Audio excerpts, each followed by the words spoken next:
Alors, Emna Fourati, bonjour. Merci beaucoup d'être dans notre podcast Graines d'avenir pour cet épisode. Est-ce que vous pourriez commencer par vous présenter un petit peu? Bonjour, merci pour l'invitation. C'est vraiment un plaisir de vous rencontrer aujourd'hui. Alors, je me présente, je suis Emna Fourati. J'ai 33 ans, je suis ingénieure agronome de formation. Je me suis spécialisée dans l'halieutique. Okay. Et j'aime bien me présenter en tant qu'activiste climatique, climate activist. Et je travaille en tant que chef de projet à la fondation allemande Henri Schpoll. Ok. Ici en Tunisie? Oui, ici en Tunisie, dans le bureau de Tunis. Ok. Et vous êtes originaire de quelle région ici? Je suis originaire de Sfax, okay, du sud. Ouais. Moitié Sfax, moitié Djerba, donc c'est vraiment le sud de la Tunisie, c'est la zone côtière, mais aussi des zones qui sont très vulnérables au changement climatique. Exactement. Et ça me tient à cœur, surtout quand on parle de Djerba. C'est une ville qui est très menacée par l'érosion côtière, l'élévation de niveau de la mer, mais aussi pour Sfax quand on parle de la pollution atmosphérique, pollution aquatique. Et aussi Sfax, c'est une ville qui est connue par l'activité halieutique. Ouais. Et là, on voit un effondrement du stock des ressources halieutiques. N'est pas dû uniquement au changement climatique, mais aussi à l'action humaine et la pollution marine et aquatique. Donc, ouais. Okay. Et du coup, qu'est-ce que vous pourriez dire qui vous a poussé à vous engager sur le domaine de l'activisme y a plusieurs facteurs en fait. Ce qui est différent peut-être par rapport aux autres, c'est que en fait, moi, j'ai grandi dans une famille et heureusement qu'on a ces pratiques environnementales. Ok. Donc, que ce soit de la petite famille ou de la grande famille, on a grandi par le fait que ma mère elle nous a toujours appris qu'on ne doit pas laisser des déchets. D'accord. Donc déjà, l'aspect de compostage, l'aspect de valorisation des produits, on a grandi avec. Okay. Il y a aussi l'aspect de faire des économies de l'énergie et de l'eau. Ça aussi, c'était une pratique avec laquelle j'ai grandi et peut-être c'est lié aussi à une certaine conscience. Par exemple, ma mère, elle nous a toujours dit « rien ne se perd, tout se transforme ». Et je pensais que c'était un proverbe que maman, elle le répétait juste pour nous amener à ne pas jeter des trucs. Mais après, quand j'ai grandi, j'ai commencé mes études, j'ai compris que c'est un des principes fondamentaux de l'économie circulaire ce n'est pas un simple proverbe répété par maman, mais c'est vraiment un principe fondamental de l'économie circulaire sur laquelle on doit fonder nos économies pour pouvoir continuer à vivre tranquillement sur cette planète Terre. Très intéressant. Vous avez commencé à vous engager vers quel âge? Dans la société civile, c'était un peu tard. Parce que c'est vrai, la prise de conscience, elle était à l'âge très, très jeune. J'ai grandi avec ces pratiques-là. Mais après mes études, c'était parce que je suis originaire des zones côtières et j'ai vraiment envie de continuer mon parcours de travail dans ce domaine-là. C'est pour ça que j'ai fait l'école d'ingénierie, après l'halieutique et après j'ai fait un master en écologie aquatique parce que c'est l'endroit où je me sens et je veux bien être active. Après, pour l'activisme dans la société tunisienne, c'était un peu tard, c'était vers l'âge de 25 ans où j'ai commencé à travailler avec l'association tunisienne Réseau Alternatif des Jeunes. Et là, c'était une prise de conscience dans moi-même parce que, comme je vous ai dit, j'ai grandi dans une famille où les pratiques environnementales, il y était. Après, dans l'école d'ingénieur, ça va, j'étais bien entourée avec des scientifiques, il y avait une certaine... Donc c'était un monde, la vie en rose. Ouais. Après, quand je suis partie en France aussi, il y avait ces pratiques-là. Les gens, ils utilisent les vélos pour se déplacer. Il y avait cette pratique de ne pas trop utiliser le plastique, respect de l'environnement. Et quand j'étais de retour en Tunisie, j'ai découvert un autre monde. Et j'ai trouvé que les gens, ils parlent de l'environnement, mais de l'environnement comme un concept, mais pas un système là où on vit et là où on doit respecter ses règles pour pouvoir continuer à vivre. Donc c'était un peu tard, à l'âge de 25 ans, où j'ai commencé à confronter la société et essayer d'implémenter d'autant plus les pratiques environnementales pour changer un peu la réalité qui est assez douloureuse quand même dans le système. Bon, quand on parle à l'âge de 25 ans, donc là ça fait presque 10 ans. Et avant, quand on se déplace pour les actions qu'on faisait, quand on parle de l'environnement ou du changement climatique, c'était un truc absurde, c'était un truc qu'on ne connaît pas. Okay. Et quand on parle de l'environnement, les gens, par exemple, ils trouvent un stand, ils disent « Vous faites quoi ?» On parle de l'environnement. Parler de l'environnement, vous pouvez parler d'autre chose. On a besoin d'une révolution économique, on a des problèmes sociaux.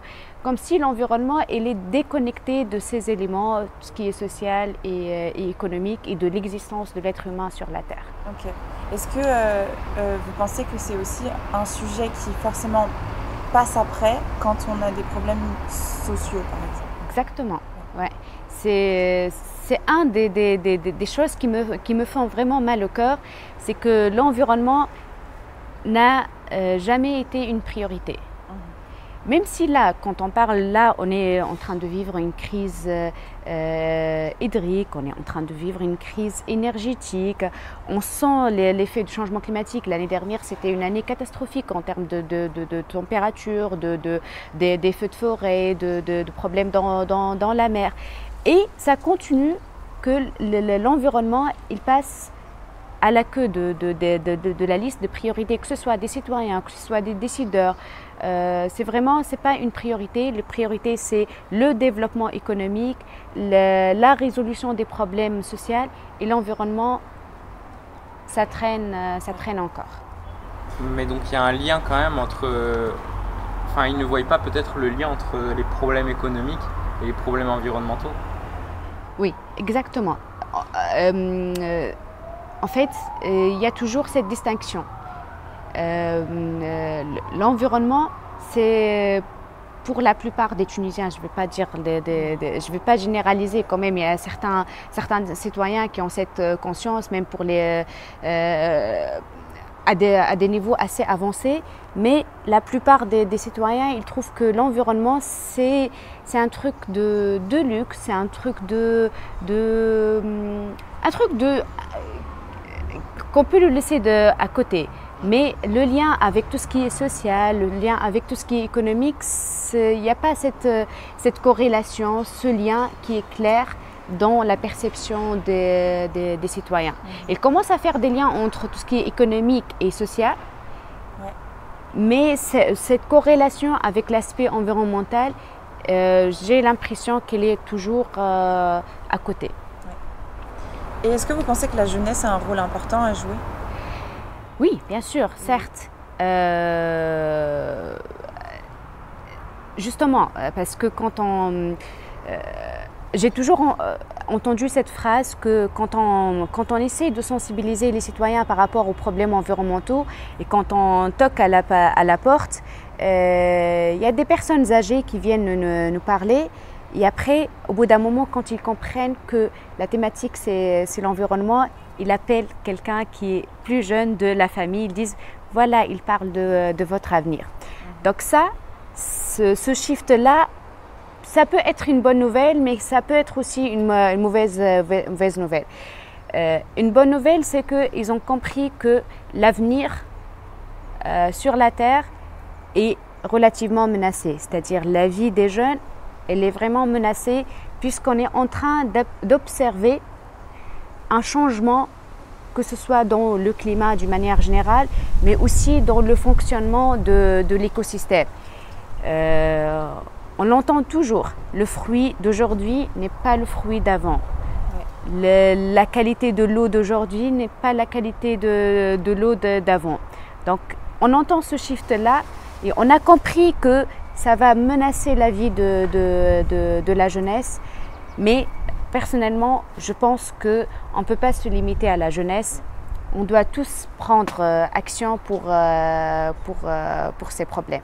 Donc oui, la jeunesse, elle peut jouer un rôle très important dans ces actions climatiques, mais on ne peut pas nier le rôle de toute personne existante dans la Terre pour jouer un rôle dans l'activisme. Est-ce que ça peut être une barrière parfois d'être jeune quand on est confronté à des personnes plus vieilles qui se disent « Ah, c'est les jeunes, c'est… » Oui. Vous avez ressenti ça dans votre engagement? Oui. C'est une vraie barrière et pour moi, c'est un obstacle qui peut ralentir toute action. Déjà, pour moi, l'écosystème ou l'environnement, c'est une interaction. C'est-à-dire, on ne peut pas… Ce partage de rôle, pour moi, c'est pas correct. Pour moi, je pense qu'on doit tous agir, chacun de sa manière. Et il y a une phrase d'un écrivain, d'un activiste économique qui disait « Nous avons hérité la terre de nos ancêtres et nous devrons l'emprunter, nous avons emprunté la terre de nos ancêtres et nous devrons l'emprunter à nos descendants. » C'est-à-dire, on doit conserver la terre.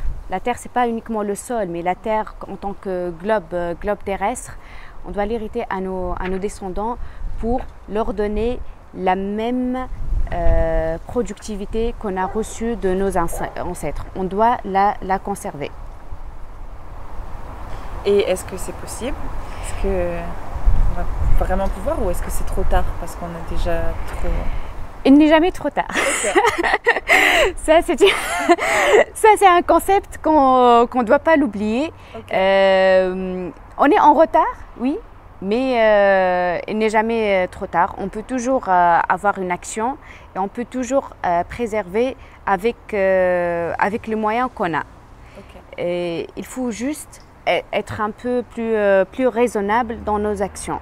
C'est vrai, il y a des choses qui sont irréversibles. Parfois, quand on les perd, on ne peut pas les rattraper. Mais aussi, il ne faut pas dire que voilà, on a perdu un truc, on doit continuer à perdre les autres ressources. Il y a toujours un moyen de se rattraper. Et il ne faut pas oublier que la nature, elle est faite pour être adaptée en elle-même à tout ce qui est externe, tout ce qui est, c'est-à-dire même avant la révolution industrielle et technologique, il y avait des problèmes environnementaux, mais la Terre, elle a pu se retrouver son équilibre, parce qu'elle a déjà l'habitude d'avoir ces menaces, mais elle peut se rattraper. Maintenant, ce n'est pas le cas, parce que les menaces externes elles sont beaucoup plus puissantes qu'avant, mais on doit aussi croire à la capacité de la nature ou la capacité de l'écosystème de s'adapter ou de reprendre son équilibre. On doit juste l'aider par ne pas vraiment épuiser ses ressources et ne pas être vraiment égoïste. Parce que pour moi, l'égoïsme de l'être humain, c'est vraiment la cause de l'état actuel de l'écosystème naturel qu'on est en train de vivre. Et quelle est l'importance de l'activisme là-dedans, et en Tunisie en particulièrement? L'activisme, en fait, c'est un mot très, très large. Okay. Parce que c'est pas uniquement une action sur terrain, mais aussi c'est une action qui va au-delà de l'action concrète qu'on peut les voir. C'est vraiment la sensibilité des citoyens, faire passer le message. Et à force qu'on entend le message, on va finir par changer nos comportements et aussi donner l'exemple. Ouais. Pour moi, l'activisme, il ne peut pas se limiter à éduquer les gens, mais aussi donner l'exemple.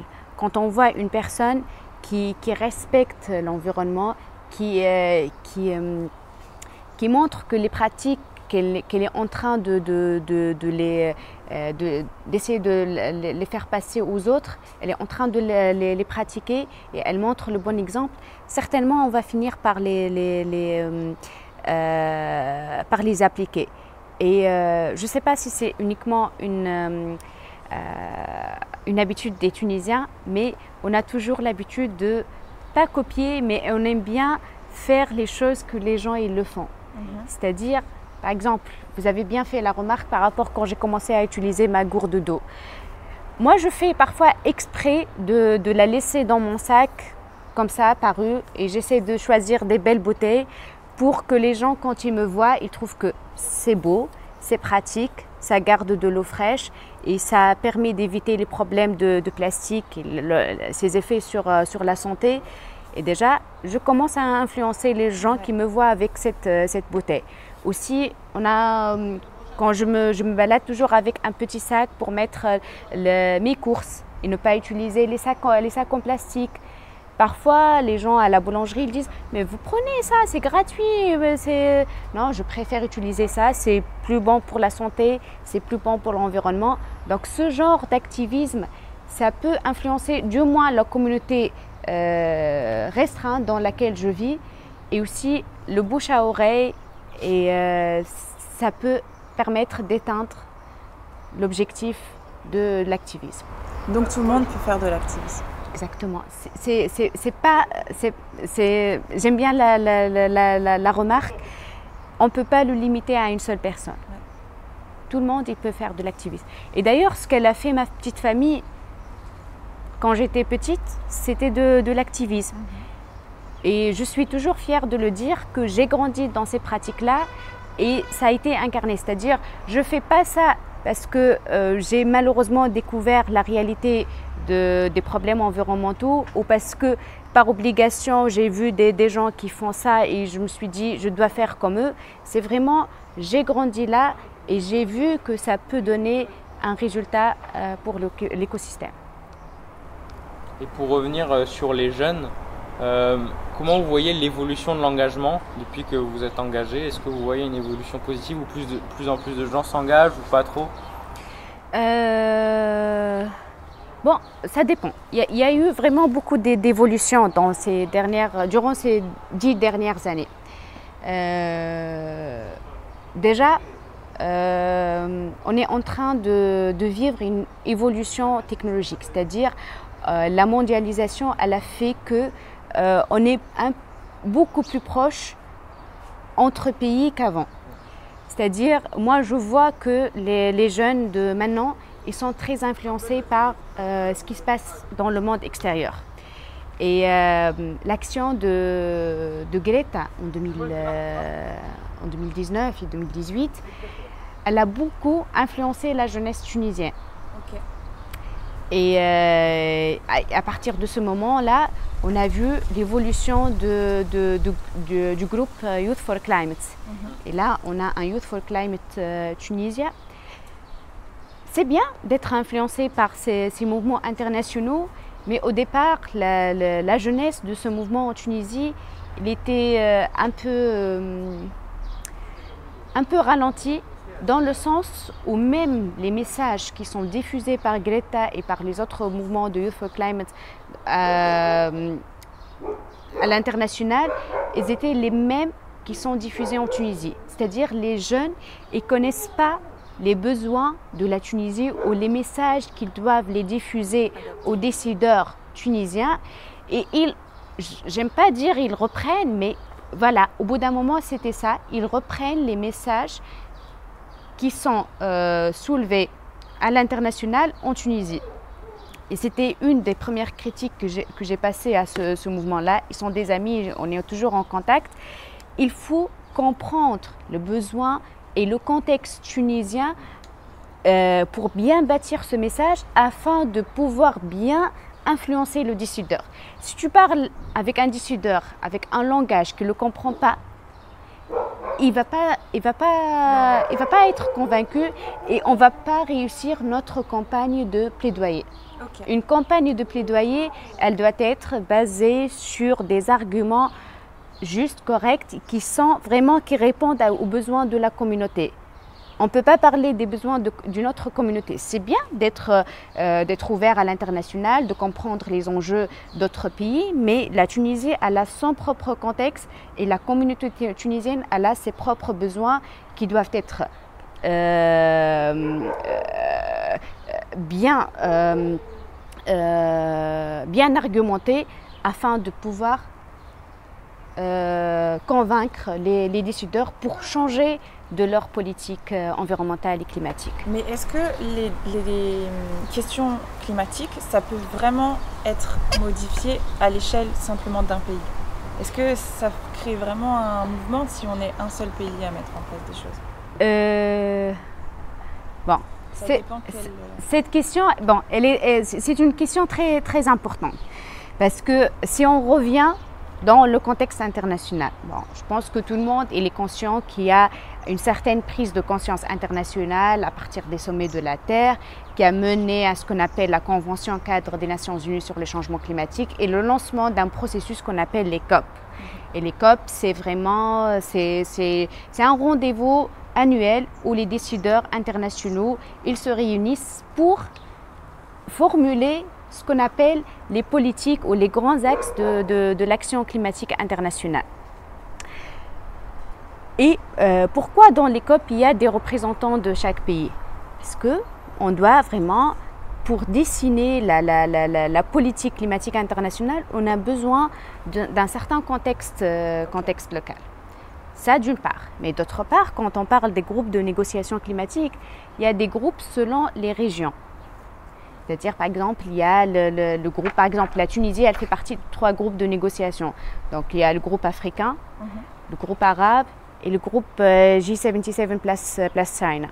Donc, ce n'est pas uniquement une appartenance géographique, mais aussi dans le contexte. C'est-à-dire, elle fait partie des pays en développement, elle fait partie des pays qui sont du continent Afrique et aussi des pays arabes. Donc, les problèmes environnementaux, ils se ressemblent, ils se croisent, mais bien sûr, chaque pays il a son contexte et son besoin.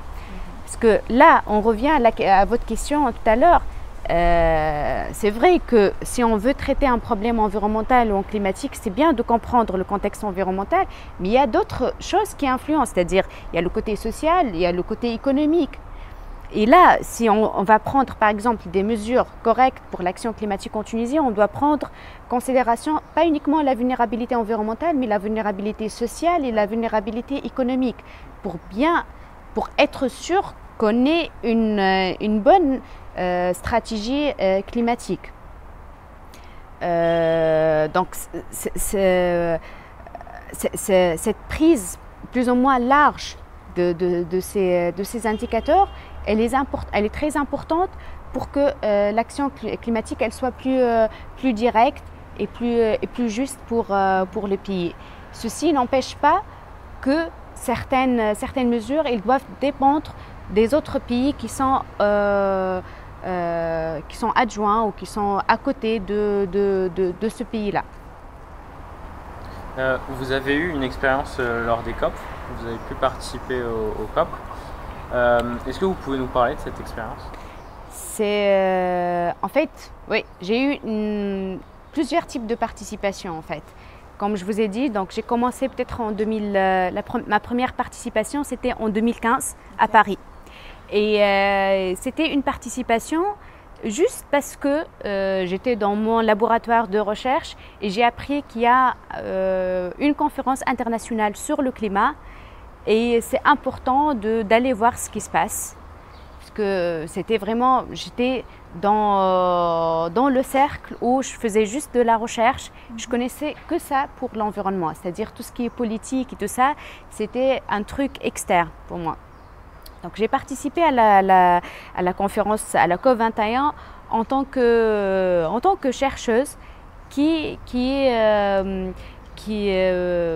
essayé de découvrir un autre monde de l'action climatique. Et ça tombe très bien parce que c'était une année phare dans l'action climatique où il y a eu l'adoption de l'accord de Paris. Ça, c'était ma première participation et je suis très contente d'avoir participé à cette conférence, mais aussi, je ne pourrais pas dire que j'ai apporté un truc pour mon pays parce que je n'avais pas le chapeau ni de parti ni de la Tunisie. C'était une participation d'un scientifique. Après, de retour en Tunisie, j'ai eu ma première participation en tant qu'activiste. Ok. Et à ce moment-là, je faisais partie de l'association Rage Tunisie. Et là, j'ai compris le rôle de la société civile dans ces mouvements. C'était la période où il y avait le Paris Rule Book, l'adoption de Paris Rule Book, et c'était là où on a essayé d'inclure plus l'aspect des droits humains dans le règlement de l'accord de Paris, et là, on a commencé de parler de l'importance de l'aspect genre, parce que c'est vrai que l'accord de Paris il est venu avec des concepts nouveaux par rapport au protocole de Kyoto, quand on parle de l'action locale, quand on parle du genre, des droits humains. Mais c'était des aspects qui ont été énoncés dans l'accord de Paris et les partis ils ne voulaient pas vraiment les intégrer dans ces textes de mise en œuvre. Et donc là, c'était le rôle de la société civile. Et là, ce n'était pas uniquement des activistes qui font ce rôle de plaidoyer, mais c'était sous forme de coalition. Okay. Il y avait les coalitions, par exemple, du Cannes International ou Cannes Arabe. Il y avait les mouvements de Yongo. Donc vraiment, je me rappelle très bien dans les couloirs de l'espace COP, on était en train de chercher où on peut vraiment faire passer un message pour les décideurs. Il y avait aussi des petites manifestations au devant des portes des salles de négociation, parce qu'avec un badge de la société civile, on ne pouvait pas avoir accès aux salles. Donc c'était une première participation, j'en suis vraiment très fière. Et là, j'ai aussi eu la chance d'être proche de la délégation tunisienne, les officiels de la délégation tunisienne. Et on a commencé à faire notre plaidoyer parce que le groupe dont je faisais partie, on a compris que malheureusement la participation tunisienne à cette époque n'était pas comme on l'en voulait. C'est-à-dire, c'était pas...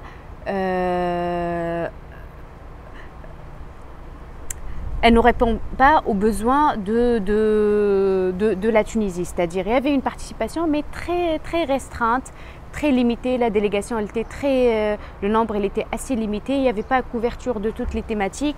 Il y avait peut-être couverture de certaines thématiques qui ne sont pas vraiment une importance pour la Tunisie. Donc on a bien observé le travail de la délégation et en même temps, on est retourné en Tunisie pour faire des événements et pour dire que voilà, il y a une certaine faiblesse de la participation tunisienne, il faut agir. On ne peut pas continuer comme ça, on ne peut pas rester à ce rythme assez ralenti et on doit faire avancer les choses. Et on a commencé à faire du plaidoyer avec le point focal de la Convention cadre des Nations Unies sur le changement climatique et aussi avec les autres acteurs des autres ministères, parce qu'on a découvert que la participation tunisienne elle est limitée au ministère de l'Environnement et de l'Agriculture. Okay. Donc on s'est dit, il est où l'aspect genre, il est où la santé, il est où le tourisme, il est où le développement, il est où l'énergie. Donc c'était vraiment bizarre pour nous de voir que l'agriculture et l'environnement. Et là, j'ai compris que si on parle à un citoyen simple et qui pense que le climat, c'est limité aux gens de l'environnement et de l'agriculture, et voilà, même l'État, sa perception, elle était pareille. Ouais. Donc on a commencé à faire ce genre de conférences pour appeler les décideurs et on essaie de les inviter pour leur dire voilà, c'est pas comme ça que ça fonctionne, on doit vraiment agir autrement. Et aussi on a découvert qu'il n'y avait pas de la jeunesse dans la délégation. D'accord. Et on s'est proposé. On a proposé nos propres services en tant que des jeunes qui peuvent apporter un plus au travail de la délégation. Et à partir de ce moment-là, on a réussi à convaincre le ministère de l'Environnement à créer officiellement ce groupe de jeunes négociateurs. Okay. C'est une initiative dont je suis très fière parce que c'est le fruit d'un travail, bon, pas un long chemin, mais c'était le fruit de 3 ans de plaidoyer auprès des décideurs nationaux, mais aussi un plaidoyer auprès des jeunes, parce qu'on avait notre groupe, mais voilà, on ne peut pas les convaincre toujours de prendre action tant que le système n'est pas favorable. Donc on a joué, Wafé et moi, un rôle très important dans ce plaidoyer, que ce soit avec les décideurs mais aussi avec les jeunes, pour avoir ces deux boules dans la même boule. Ouais. Et donc là, on a proposé la création et le ministère il a accepté. Et depuis 2020, le groupe de jeunes négociateurs, il joue un rôle très important dans la délégation, même si au départ ça n'a pas été vraiment accepté par les autres membres de la délégation en disant qu'est-ce qu'elle fait la jeunesse dans les négociations, comment un jeune qui travaille avec la société civile, il peut prendre la parole dans les salles de négociation à la place d'une personne qui représente l'État et qui travaille avec le ministère. Donc au départ, c'était pas vraiment facile, mais maintenant, à partir de l'année dernière, on sent qu'il y a une certaine complémentarité et finalement, on a compris. Et la résistance n'était pas uniquement du côté des gens du ministère, même du côté des jeunes. C'est vrai ? Oui, parce que il y avait la résistance des deux côtés. Le premier côté ministère, ils n'ont pas accepté qu'un jeune, il peut prendre la parole à sa place. Il se voit, lui, la personne officielle, la personne qui représente le côté officiel. Mais aussi, les jeunes, ils n'ont pas accepté qu'il y a d'autres personnes qui leur disent non, c'est à nous de prendre la parole. Donc, il y avait ce petit conflit. Et bon, après, on apprend toujours à travailler ensemble. C'est vrai qu'on commence par les conflits, mais généralement, moi, je suis très optimiste. Quand ça commence avec des conflits, ça aboutit généralement. Et là, il y a une certaine reconnaissance des deux côtés. Et on les voit dans les groupes WhatsApp de la délégation en train d'échanger et en train de se compléter. Parce qu'un jeune, peut-être, il ne peut pas avoir une idée vraiment très globale de ce qui se passe au niveau national, des décisions qui sont prises, mais aussi une personne de l'administration, il ne peut pas être vraiment well updated par rapport à ce qui se passe au niveau international, les textes qui sont publiés dans l'UNFCCC, peut-être il n'a pas trop le temps. Donc il y avait cette complémentarité et cette compréhension et cet apprentissage de comment travailler ensemble. Et ce qui aboutit à, je pense, la Tunisie, elle a donné l'exemple à travers ce groupe de jeunes négociateurs. Et on commence à voir d'autres pays qui essayent d'en parler de cette initiative de jeunes négociateurs, comment impliquer les jeunes dans le processus de prise de décision et comment apprendre à travailler ensemble entre la société civile et l'État. Parce que c'est vrai, l'activisme, on est en train de changer les politiques, on est en train de faire de l'advocacy avec les décideurs, mais aussi on n'est pas contre, c'est-à-dire on cherche le bonheur, on n'est pas des ennemis. C'est vrai qu'on se contrarie, mais l'objectif, normalement, il est le même. Donc c'est bien d'avoir des perceptions différentes, d'avoir des lunettes différentes, mais du moins comprendre que l'objectif, il est le même. C'est comme ça qu'on pourra aboutir à une action. Est-ce que dans les COP, quand vous êtes allés, là vous avez parlé de la spécificité un peu tunisienne, quel était votre ressenti sur le truc en général, enfin sur l'événement en général? Le sentiment, il est assez différent. Ça dépend des positions que j'ai pu occuper dans mes participations. C'est-à-dire quand j'étais uniquement activiste et quand je participais, que ce soit en tant que Climate Observer ou en tant que représentant d'une association tunisienne, j'avais un sentiment double, c'est-à-dire j'étais agréablement surprise par l'action des autres jeunes et l'effet que peut avoir l'union de ces coalitions de la société civile pour changer un peu des décisions qui ont été prises. Et j'étais désagréablement surprise par un certain refus des décideurs par rapport à ce que la société civile, elle cherche à demander. Donc parfois, on entend des bruits de fond ou dans les couloirs, comment les décideurs ils n'aiment pas voir justement ces coalitions et les messages des jeunes entendus par le secrétariat des Nations Unies. Ça, c'était ma première perception. La deuxième perception était quand je faisais vraiment partie de la délégation officielle grâce à mon appartenance en tant que membre du groupe de jeunes négociateurs. Là, je suis entrée dans les salles de négociation et j'ai participé à différentes réunions de négociation. Et le problème que j'ai pu détecter en Tunisie, je l'ai retrouvé le même, mais à grande échelle. Okay. Ça veut dire quoi? J'ai compris que c'est vrai, par exemple, si la Tunisie, elle veut prendre la parole pour un point qui concerne, par exemple, l'adaptation de l'agriculture, idéalement, elle devrait prendre la parole au nom du groupe africain. Parce que ça pèse plus quand on parle au nom d'un groupe que quand on parle au nom d'un seul pays. Et là, éthiquement, on n'a pas le droit de parler au nom d'un groupe sans avoir l'accord du groupe. C'est très logique et c'est ça les règles. Et là, j'étais très désagréablement surprise par le fait que négocier au sein du groupe, c'est aussi une difficulté.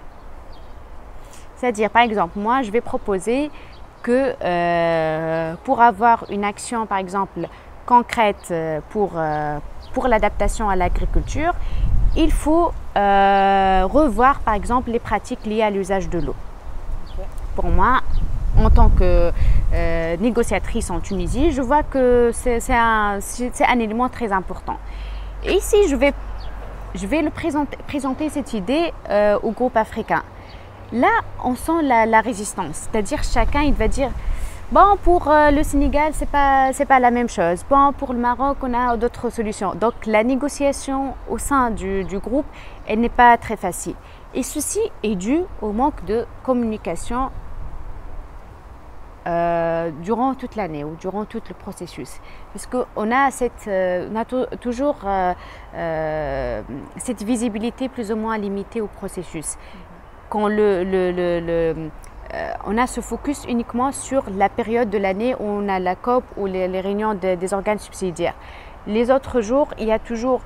C'est vrai qu'il y a des gens qui travaillent, mais pas avec le même rythme que durant les COP.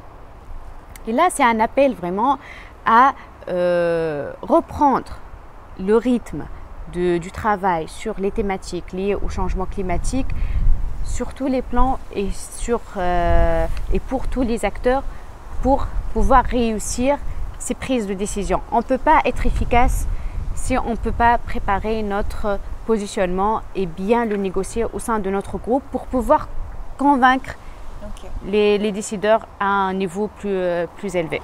Et à la suite de ces conférences, est-ce que vous avez l'impression qu'il y a un suivi, que vous êtes entendu, qu'il y a des changements? Ou c'est décourageant parce que finalement non? C'est à peu près ma réaction quand j'entends la question quelle est votre perception de la politique climatique dans votre pays? En fait, comme je faisais partie de la délégation, je suis très contente d'avoir eu l'honneur de participer en tant que membre de la délégation, mais aussi d'avoir participé à la rédaction de quelques éléments des stratégies climatiques, comme la stratégie nationale bas carbone, la contribution nationale déterminée. Donc, j'ai participé et j'ai vu que la Tunisie, elle était toujours fidèle à l'engagement international, c'est-à-dire quand il faut préparer une édition, on le prépare à temps, en respectant les règles et tout ça. Mais le problème, ce n'est pas uniquement comment préparer les stratégies, mais comment les mettre en œuvre. Comment et quand prendre l'action. C'est ça le problème. Et quand je sors d'un atelier ou d'un workshop sur la préparation de la stratégie, par exemple, au 2050, la stratégie de transition écologique, oui, c'est agréable, c'est bien. C'est très bien rédigé, il n'y a pas de fautes. Enfin, si, il y a des fautes, mais vraiment, c'est idéal. On est en train de préparer le code de l'environnement, on est en train de finaliser la loi pour le climat. Vraiment, on est assez avancé en termes de stratégie et de contexte. Mais le problème, il réside à la manière comment on va mettre en œuvre et quelles sont les priorités. C'est bien qu'on est en train de prendre plusieurs mesures en termes d'atténuation et de réduction des émissions de gaz à effet de serre, c'est bien.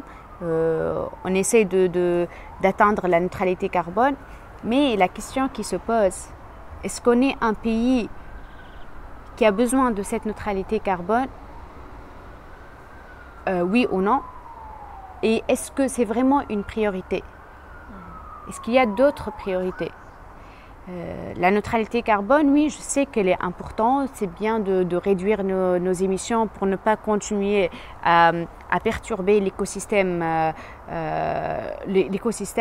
Mais par contre aussi, il y a des mesures dont on a besoin.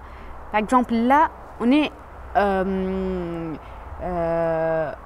en train de vivre une crise hydrique absolue.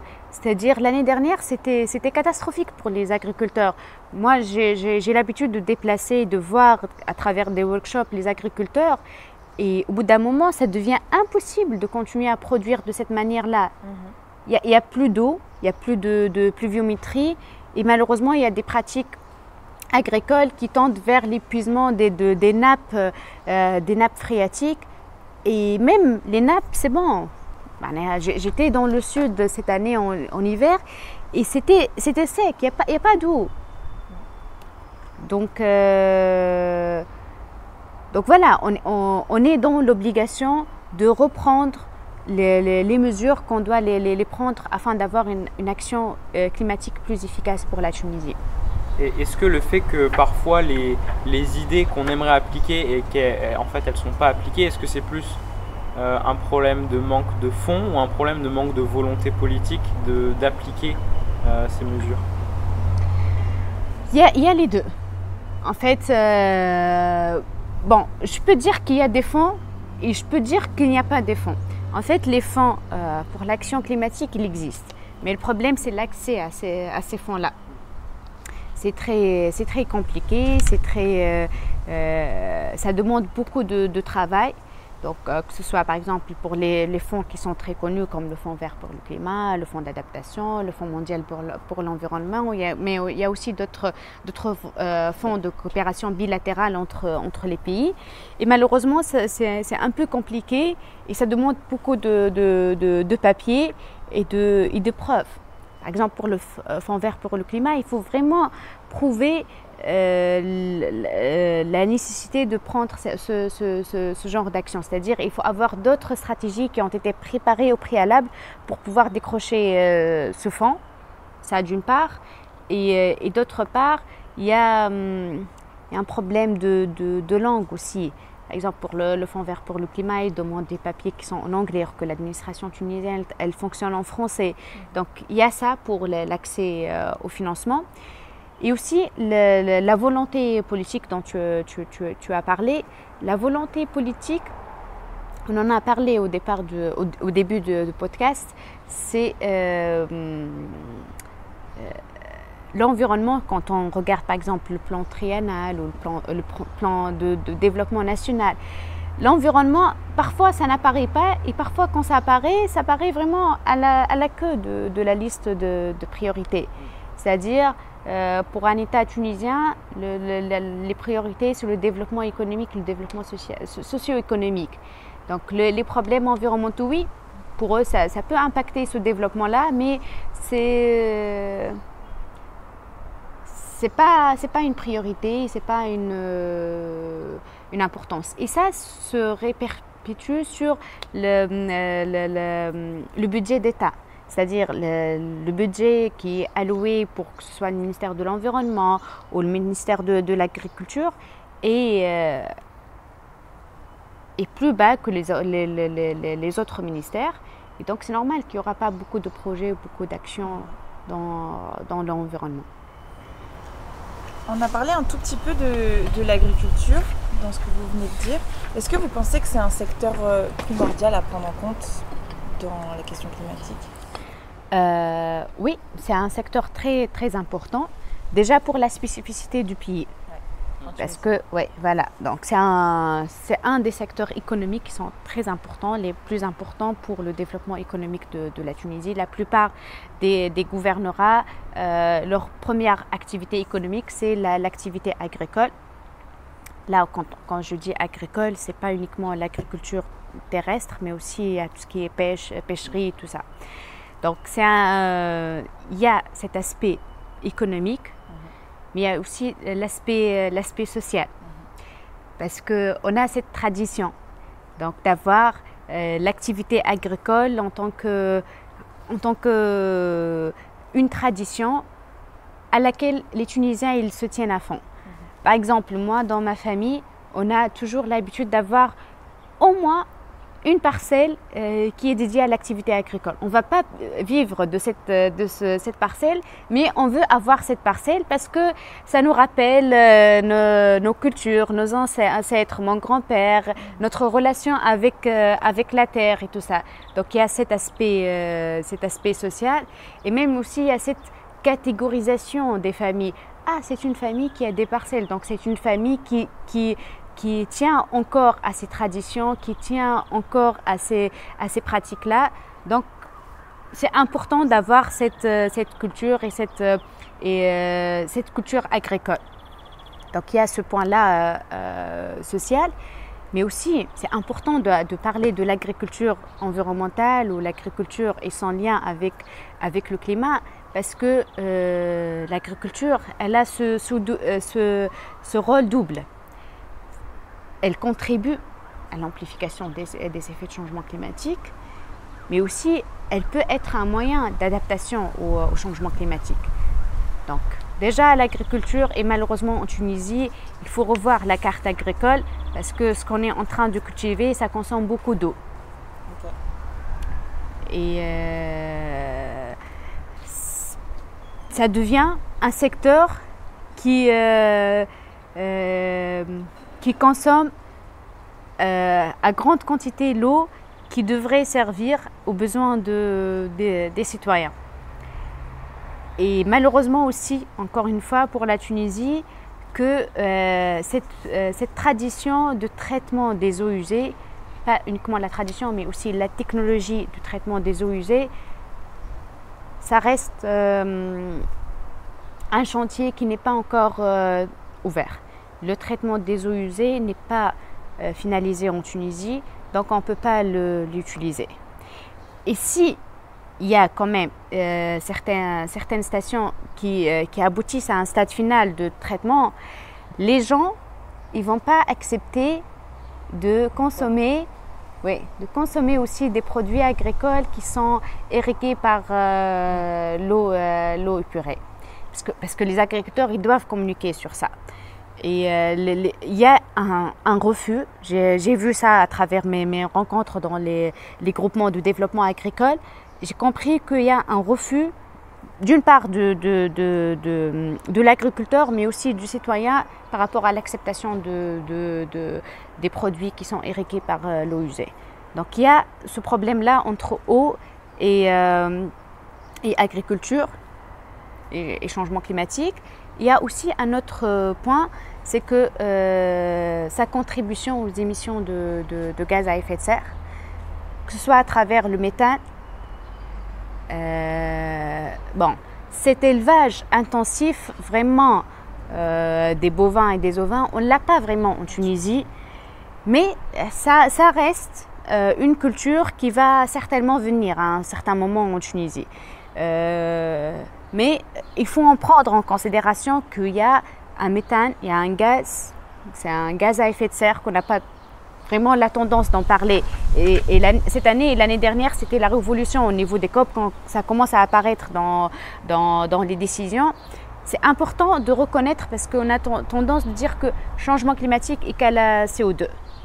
Comme s'il n'y a pas d'autres, il n'y a pas l'azote, il n'y a pas le méthane, qui sont des gaz dangereux et qu'on peut les retrouver aux alentours, comme par exemple pour la production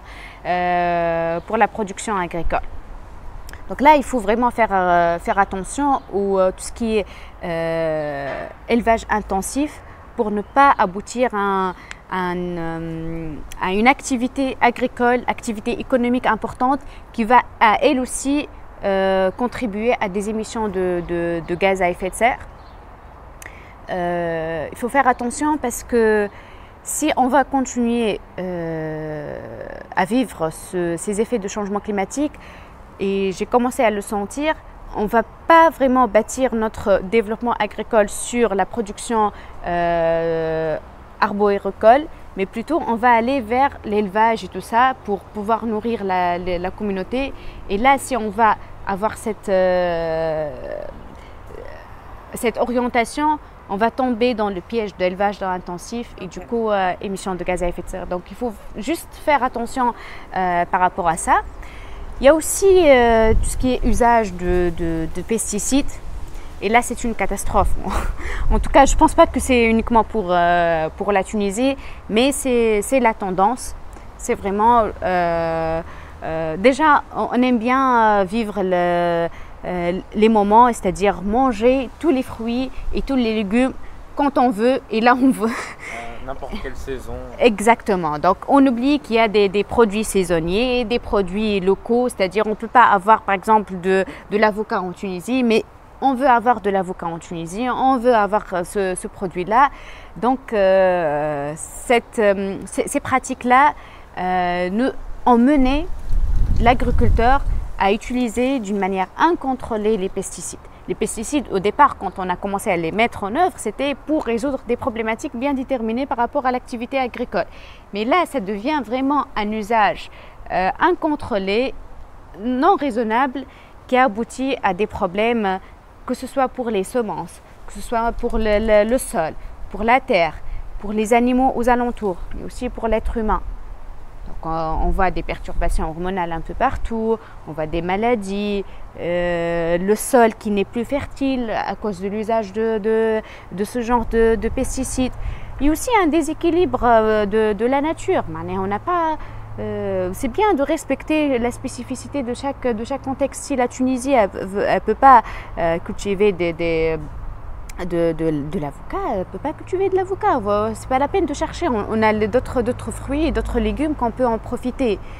Donc, c'est pour ça que je vous ai dit au départ, la carte agricole en Tunisie, c'est à revoir. Même s'il y a des produits qu'on avait vraiment l'habitude de les cultiver en Tunisie, mais maintenant, au bout d'un moment, il faut les arrêter, comme tout ce qui est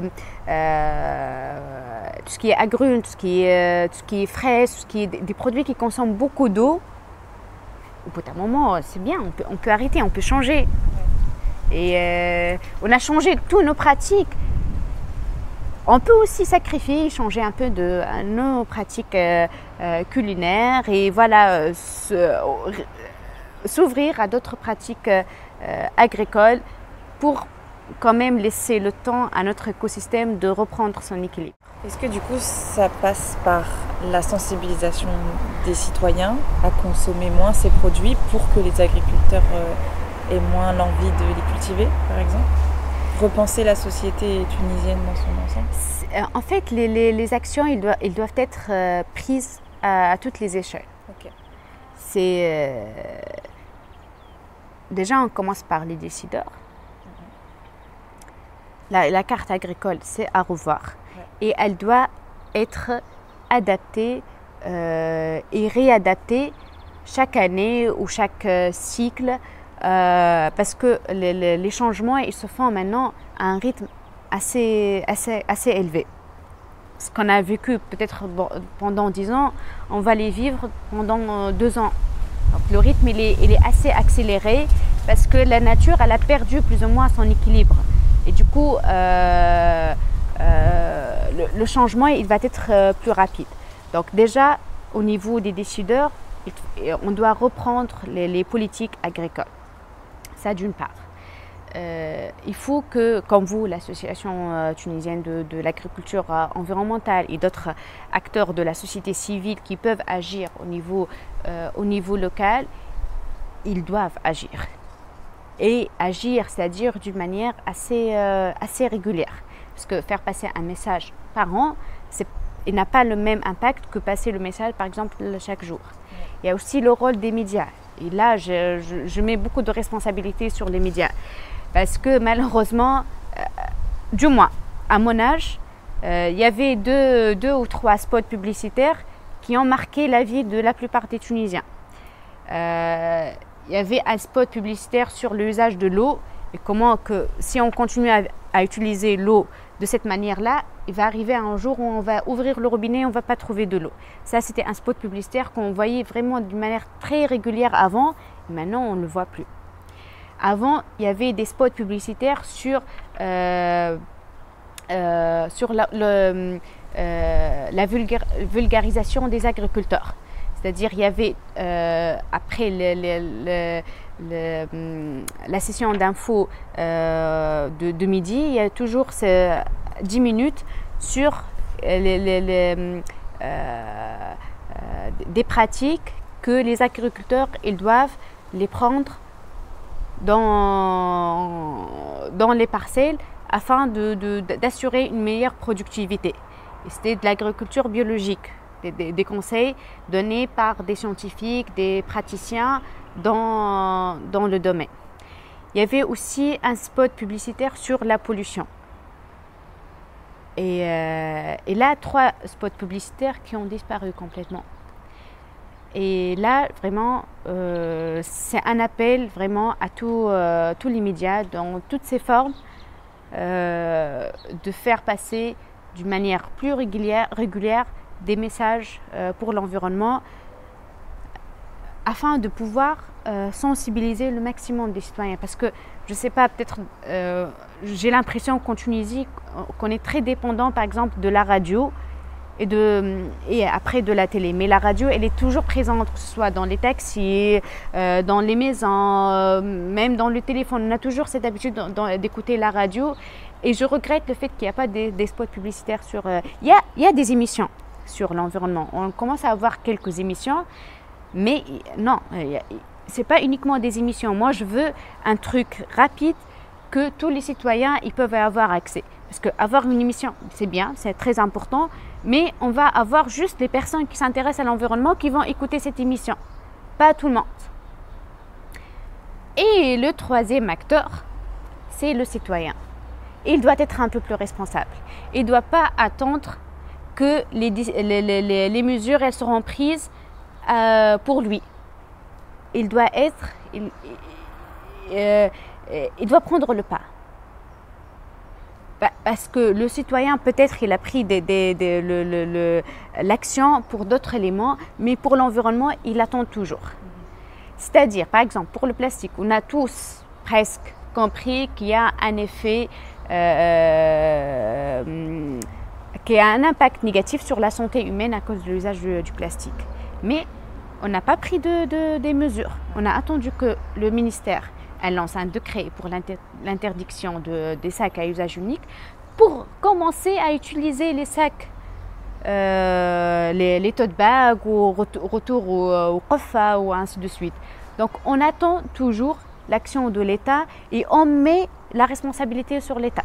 Mais aujourd'hui, les sacs en plastique en Tunisie sont interdits à usage unique? Les sacs à usage unique ils sont interdits, Mais oui, merci pour. Oui, on l'a partout. Merci pour cette réaction.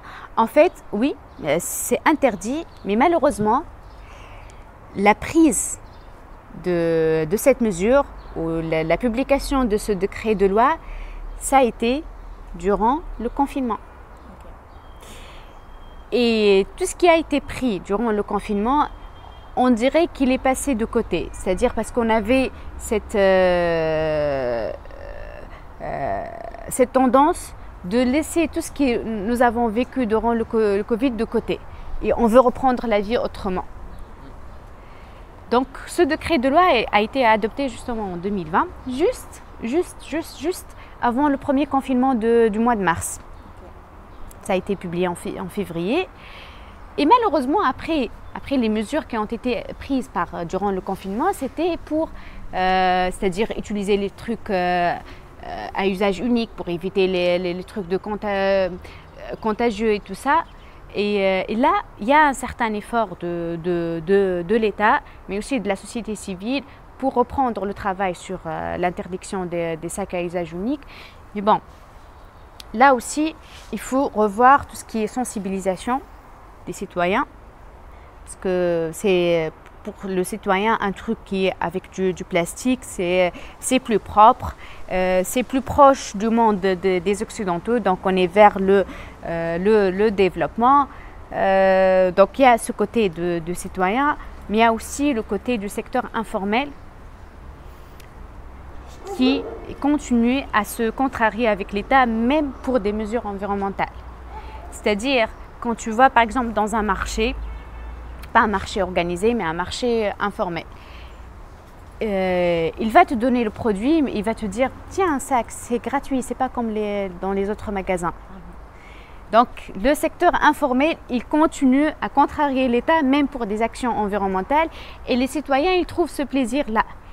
Par exemple, je me rappelle très bien, dans un marché, la femme m'a dit « Prends 3 ou 4 sacs, comme ça tu pourras les utiliser pour quand tu rentres chez toi, pour aller à notre magasin qui vont te vendre le sac qui est gratuit maintenant. » Donc c'est vraiment tout… C'est marrant parce que à la fois vous parlez du fait qu'il y a aussi l'envie d'être comme les Occidentaux en utilisant le plastique, alors que les grands magasins, les grandes supermarchés qui sont plutôt occidentales, elles aujourd'hui font payer les sacs plastiques. Oui. Oui, mais moi quand je parle de cette tendance de copier sur les Occidentaux, c'est-à-dire utiliser du plastique dans les emballages, que ça n'a jamais existé dans les pratiques tunisiennes. Vraiment, les emballages, ça n'a jamais existé. Les fourchettes et les couverts en plastique, ça n'a jamais été tunisien et tout ça. Mais là, quand on va dans les chaînes internationales qui vendent du fast-food, ils te livrent des produits comme ça. Et donc, pour nous, la plupart des Tunisiens, c'est vraiment un truc révolutionnaire. On a réussi à se débarrasser des pratiques tunisiennes très traditionnelles, ancestrales, qui n'ont aucun rapport avec l'évolution et la révolution des citoyens. Donc voilà. Ok. Est-ce que, imaginons, moi maintenant je suis un citoyen qui écoute ce podcast et j'ai envie d'agir.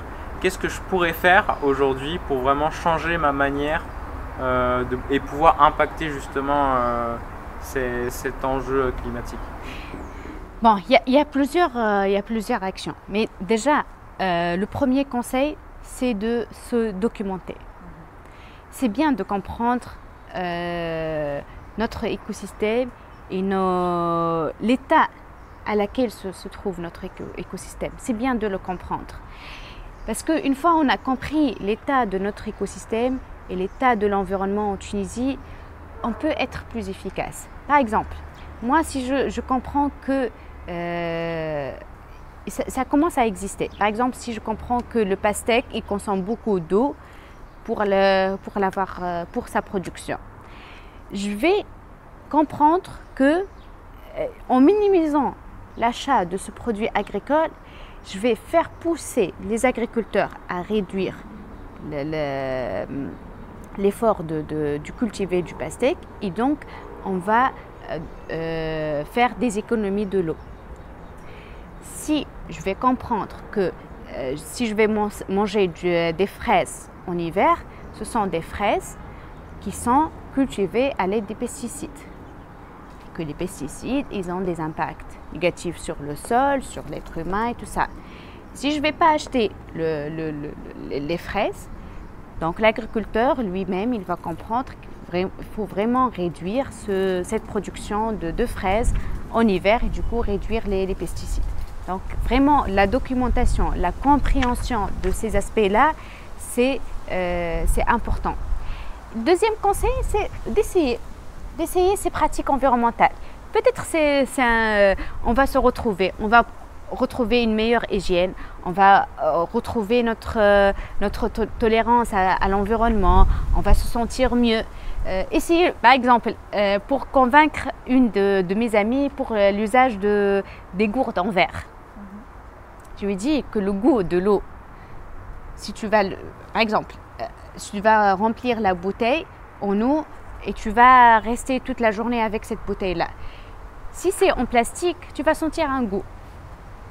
Surtout avec le soleil.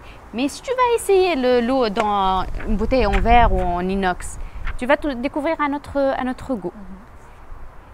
Donc déjà, le fait d'essayer, on ne va rien perdre. C'est pas méchant ce qu'on est en train d'appeler vraiment, et c'est pas très dur. On essaie, si ça marche pas, ça marche pas. Mais je suis sûre que ça va marcher. Peut-être ça peut être un peu dur, mais aussi c'est au début. Et après, on va on va avoir cette habitude et on va peut-être aimer aussi ces habitudes. Donc documenter, essayer et aussi networker. Pour moi, le network, c'est vraiment un élément très important pour changer un peu des pratiques. C'est-à-dire, je l'ai déjà évoqué tout à l'heure dans tout ce qui est négociation climatique et tout ça. J'ai dit que quand on parle au nom d'un seul pays, ça ne pèse pas de la même manière si on parle au nom d'un groupe. Mais aussi, un citoyen, s'il est seul à se documenter, à essayer de créer ce changement, peut-être il va être impacté négativement, peut-être il va recevoir une certaine déception. Mais si il va être dans un groupe de personnes qui essaient de se partager, par exemple, moi je te regarde, je te dis, ah voilà, hier j'ai lu un document, j'ai lu un article scientifique qui prouve l'impact des pesticides sur la santé de la femme, par exemple. Et l'autre personne va venir me parler de l'effet du plastique sur l'activité hormonale chez la femme et tout ça. Donc chacun, il va ramener une information et l'autre, il va venir avec une pratique. Il va dire, ah tiens, j'ai essayé hier l'eau dans les bouteilles, c'était vraiment plus agréable pour moi.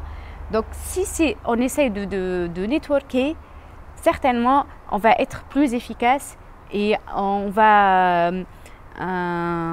mener une action, quand c'est collectif, c'est plus réussi. Et quand c'est partagé, donc le partage et avoir cette perception collective. On vit ensemble, on va être plus efficace. Il ne faut pas oublier que, je me rappelle très bien des premiers cours sur l'écologie.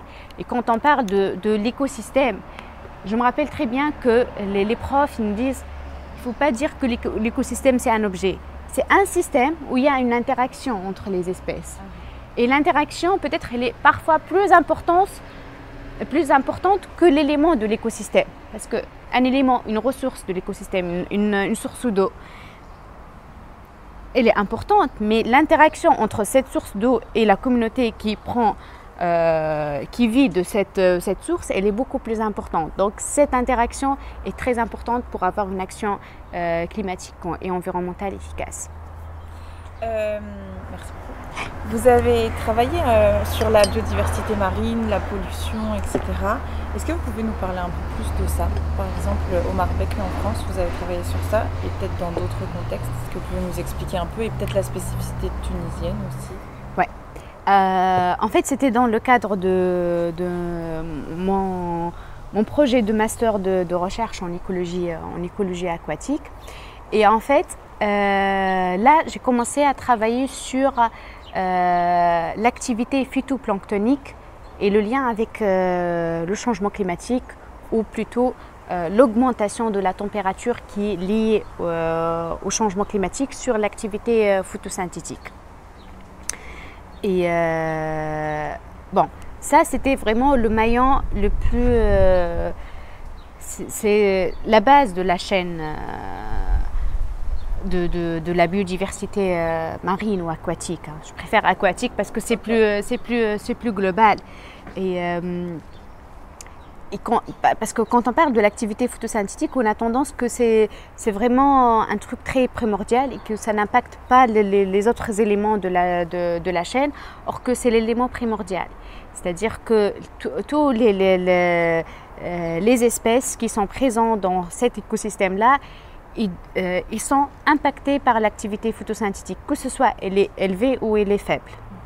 Et bon, si elle est très élevée à cause de vraiment une augmentation très importante de la température et de l'amplification des changements climatiques et tout ça, on va peut-être vivre le phénomène de l'eutrophisation qui est vraiment un phénomène embarrassant et qui détruit vraiment la vie aquatique dans certains écosystèmes.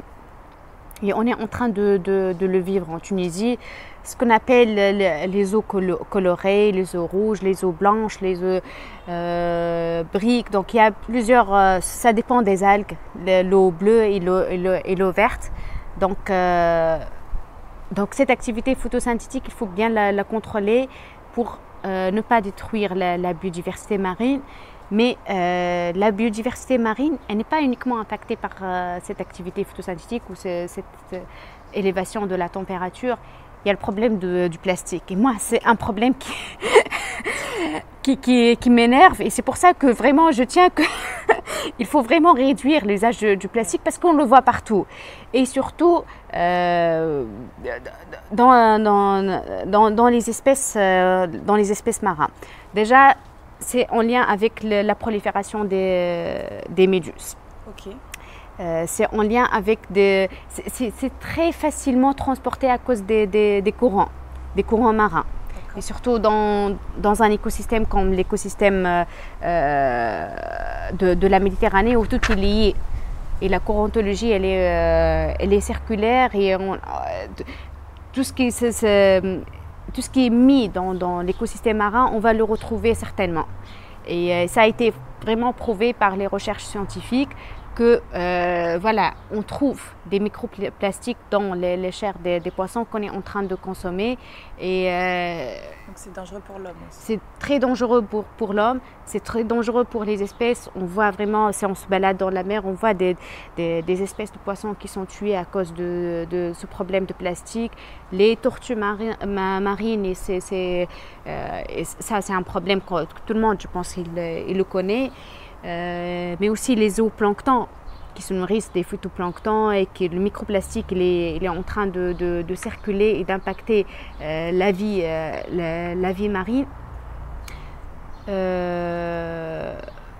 Donc mon expérience à Maerbeek, ça m'a permis de découvrir en profondeur ces éléments et surtout parce que c'était vraiment de la statistique numérique. Donc on faisait vraiment des modèles et on essaye de voir ces impacts sur l'évolution de la vie terrestre et aquatique et son lien avec le changement climatique. Ça c'est important de communiquer là-dessus parce que la Tunisie c'est un pays côtier et c'est vrai la production agricole l'agriculture terrestre, elle est importante pour la Tunisie, mais il y a aussi cet aspect de la pêcherie qui est très important en Tunisie. Et moi, quand je suis originaire de Sfax, et Sfax, c'est le port de Sfax, c'est le plus grand port de l'Afrique. Donc, c'est vraiment une activité très importante, économique et même pas uniquement à l'échelle nationale, mais aussi à l'échelle régionale. Et quand on se balade entre les pêcheurs du port de Sfax, on comprend que l'activité, les ressources hectiques, ils sont en train, et il y a un effondrement des ressources hectiques à un rythme très accélérée d'une année à une autre et d'une saison à l'autre. Parfois, on va au marché, on demande où est-ce qu'il y a le poisson, il n'y a plus de poisson. Et c'est très malheureux.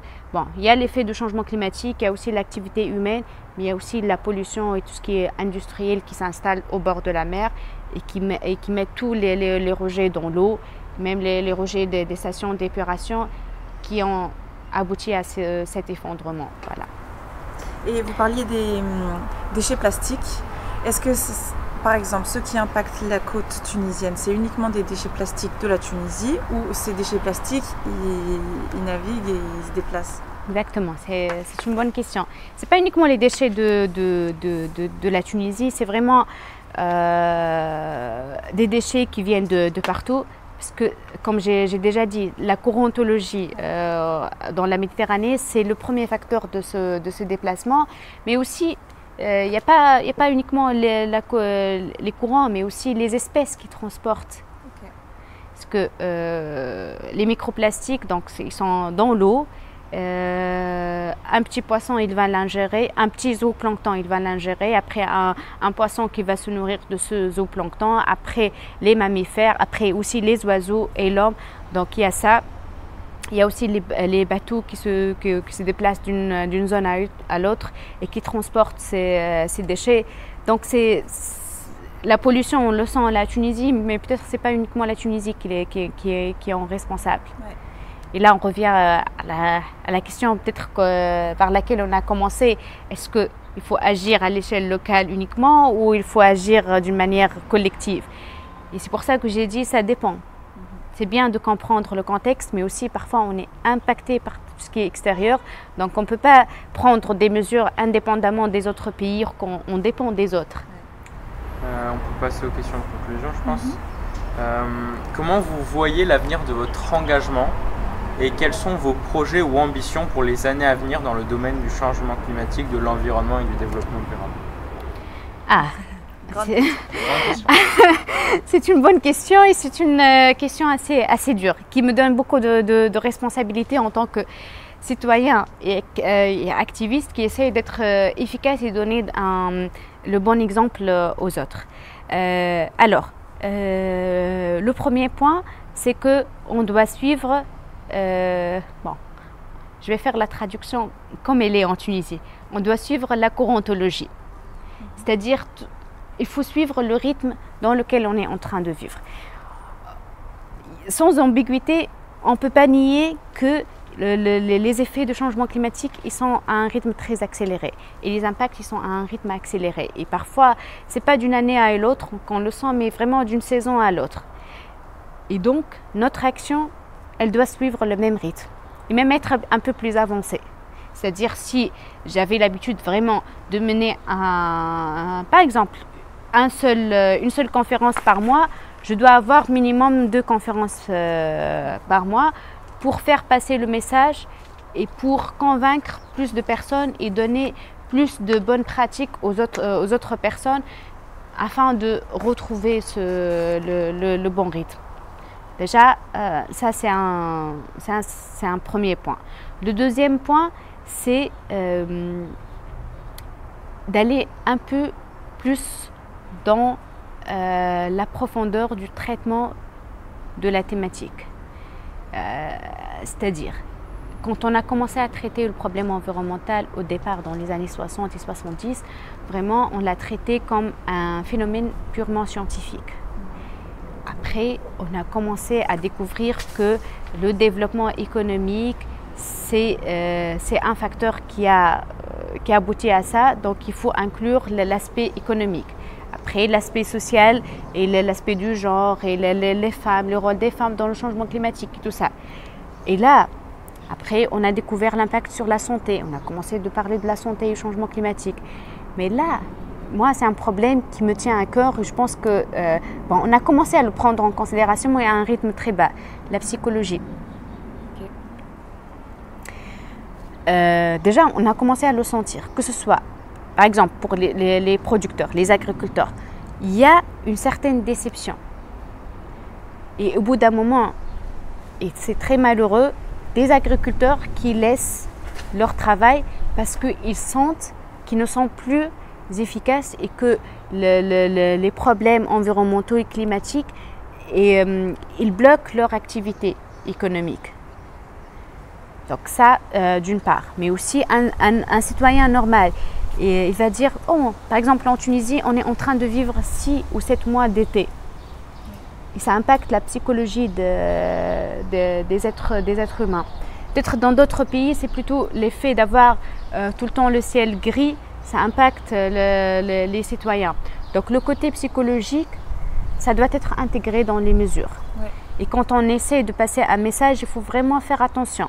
Parce que parfois, il y a des activistes qui font passer des messages qui impactent la psychologie de la personne. Ils disent « Ah voilà, dans par exemple 3 à 4 ans, tu ne vas plus avoir accès à l'eau. » Et c'est choquant. Bon, c'est bien. Parfois, c'est bien d'avoir des chiffres choquants pour mener une action, pour les pousser à prendre une action. Mais parfois, il faut assumer l'impact sur la psychologie des êtres humains. On n'a pas la même sensibilité. Parce que si jamais les êtres humains le vivent mal, ils agiront moins. Exactement. Donc ça, c'est un point à prendre en considération pour l'avenir. Et peut-être le dernier point, c'est avoir ce sens de responsabilité, mais aussi de l'appartenance. On doit être responsable. Vraiment, donner la responsabilité à une seule catégorie de personnes ou de groupes, ça, c'est pas une bonne action. C'est-à-dire qu'il ne faut pas donner la responsabilité uniquement aux décideurs. Non, ça, c'est une idée très fausse. Il faut que tout le monde ait la responsabilité d'agir, mais quand même, il faut avoir cette tendance d'agir d'une manière collective. C'est-à-dire, c'est bien d'être responsable, mais je ne suis pas en train de vivre toute seule. Je suis en train de vivre dans une communauté. Donc, il faut apprendre à agir collectivement pour avoir une action efficace. Donc ça, pour moi, comment je vois l'activisme pour l'avenir. Okay. Et la deuxième question, c'était quoi? Ça. Quels sont vos projets et ambitions pour les années à venir?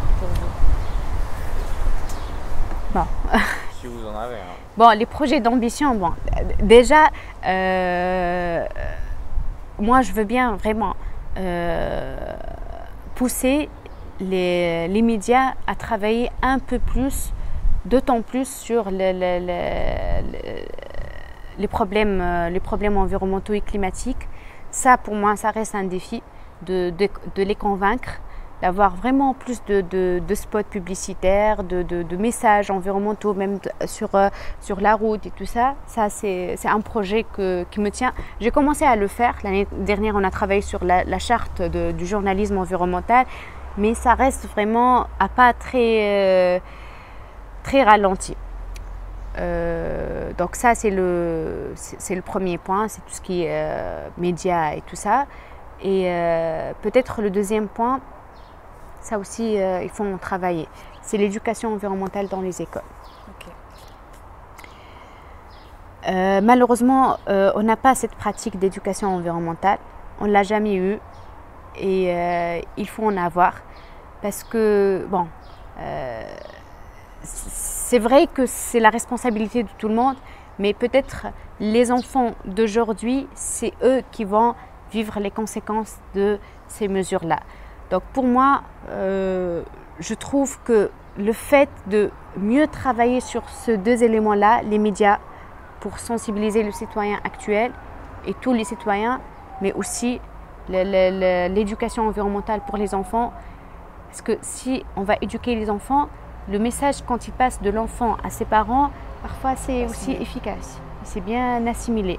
Donc je pense que si on peut travailler d'autant plus, pas uniquement moi, mais aussi la communauté qui s'intéresse à l'action environnementale et climatique, peut-être l'effet, on va le sentir beaucoup mieux.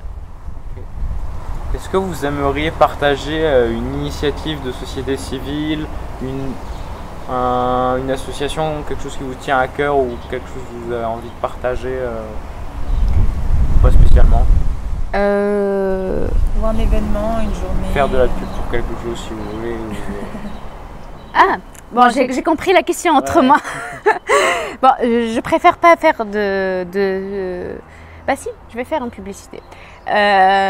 Pour le... Peut-être c'est un appel à la jeunesse tunisienne à s'adhérer au mouvement de Youth for Climate tunisien, parce que c'est un mouvement fait par les jeunes, pour l'action des jeunes. Et c'est bien de voir ce mouvement très actif à l'échelle internationale. Quand on voit un strike à l'échelle internationale, il y a beaucoup de monde, mais ça me fait mal en Tunisie que le mouvement, on le suit sur les réseaux sociaux, on voit un nombre important d'abonnés, mais quand on passe à l'action directe, on voit peu de personnes. Donc peut-être c'est une invitation aux jeunes qui se sentent responsables ou qui ont senti qu'il y a un besoin d'agir pour le climat. Peut-être aller voir le groupe Youth for Climate tunisien. Ce sont des jeunes, ils vous ressemblent certainement, ils sont différents, mais certainement vous allez vous trouver à l'aise avec eux et peut-être bâtir avec eux une société de jeunesse qui est plus active, plus responsable pour un bien pour tout le monde. Ils organisent des événements ou quelque chose comme ça? Oui, ils organisent très régulièrement des événements, ils font de la sensibilité, ils font des campagnes de plaidoyer auprès des décideurs, ils sont très, très actifs, mais malheureusement, on les voit pas tout seuls, mais j'ai besoin de voir plus de jeunesse. Je veux vraiment que toute la jeunesse tunisienne se mobilise au sein de ce groupe-là pour avoir une action plus concrète, que ce soit auprès des citoyens, mais aussi auprès des décideurs. Okay.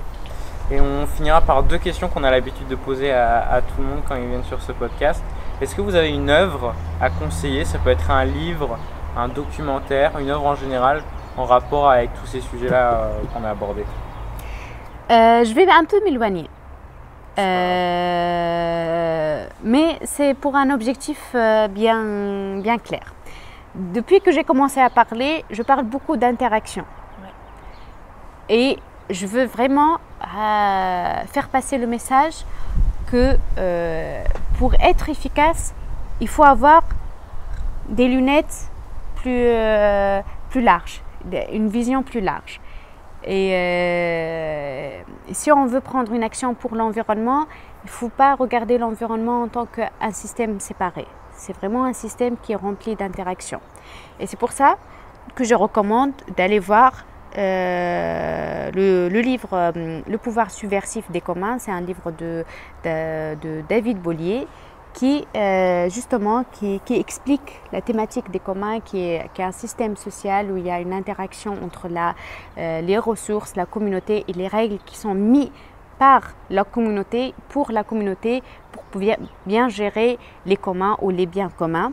Et quand on parle de ressources, on ne parle pas de ressources uniquement naturelles, ça peut s'étendre sur d'autres ressources digitales, culturelles, le patrimoine. Donc c'est un livre que je recommande surtout pour les vacances d'été. C'est une autre vision, ça permet de comprendre le monde, avoir une visibilité, une alternative par rapport au système capitaliste qu'on est en train de vivre, les conséquences de ce système-là. Et peut-être c'est intéressant pour les vacances. Voilà. Et enfin, est-ce que vous avez un conseil pour les jeunes générations? J'ai beaucoup de conseils pour si on peut, un seul conseil, c'est avoir ce sens de responsabilité. Parce que si on peut avoir ce sens de responsabilité, on peut être plus efficace et on peut agir d'une manière plus correcte pour l'environnement et responsable. Mais sans oublier la communauté dans laquelle on est en train de vivre. Emina Fourati, merci. Merci à vous. C'était Graines d'avenir, le podcast qui permet l'échange avec divers acteurs du monde agricole et rural. Merci d'avoir écouté ce nouvel épisode qui vous a été présenté par Justine Gruot et Manoa Mougel.